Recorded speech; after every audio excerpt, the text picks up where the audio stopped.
Hello, everybody. Today I'm going to talk about back pain and neck pain. Sometimes it's just an annoyance, while sometimes it can be a life-limiting problem. It interferes with everything that you're doing. Let's look at a model of the spine to see what the common pain generators are in the spine. Sometimes people refer to pain as sciatica. Anything coming from the back is pinched nerves. But there are some specific structures, and the way you present, your history, your physical examination points us towards a certain pain generator in the spine. So, some of the common pain generators in the spine include the facet joints. These are the joints that connect the vertebrae. The other common structure is the disc that stays in between the vertebrae, the intervertebral disc. And you might have heard about disc tears, disc herniations, and so on. And the nerve roots, as they're exiting out of the spine, are another common cause of back pain, sometimes even spasms and pain that radiates down the leg. Now, the way we address, diagnose, and treat these issues at Texas Pain Intervention Clinic is to do a detailed history and physical. If you're experiencing pain just across the back, chances are that the disc or these facet joints, sometimes the muscles and ligaments are the main culprit.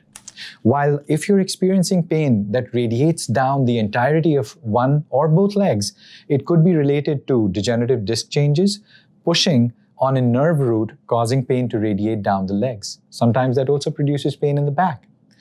Now, a detailed history and physical examination, along with some diagnostic procedures, can really help tease the diagnosis.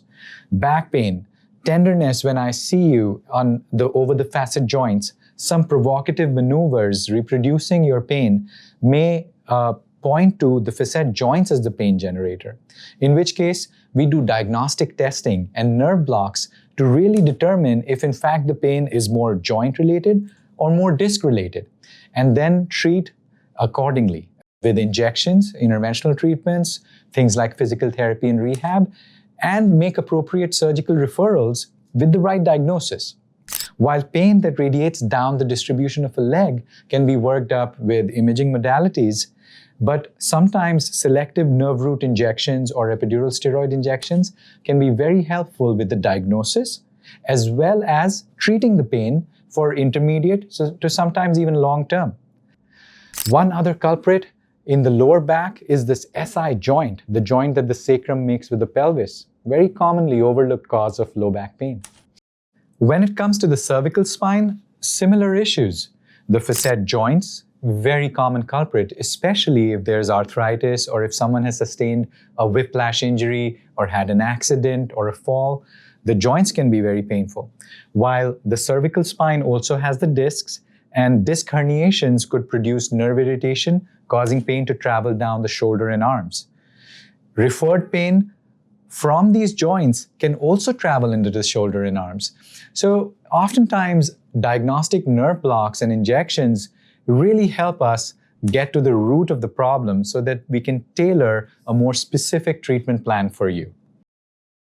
So if you're dealing with back pain, neck pain, which is not responding to simple treatments, and you're trying to get to the root cause of the problem, come make an appointment with us at Texas Pain Intervention Clinic, and we'll be happy to see you here.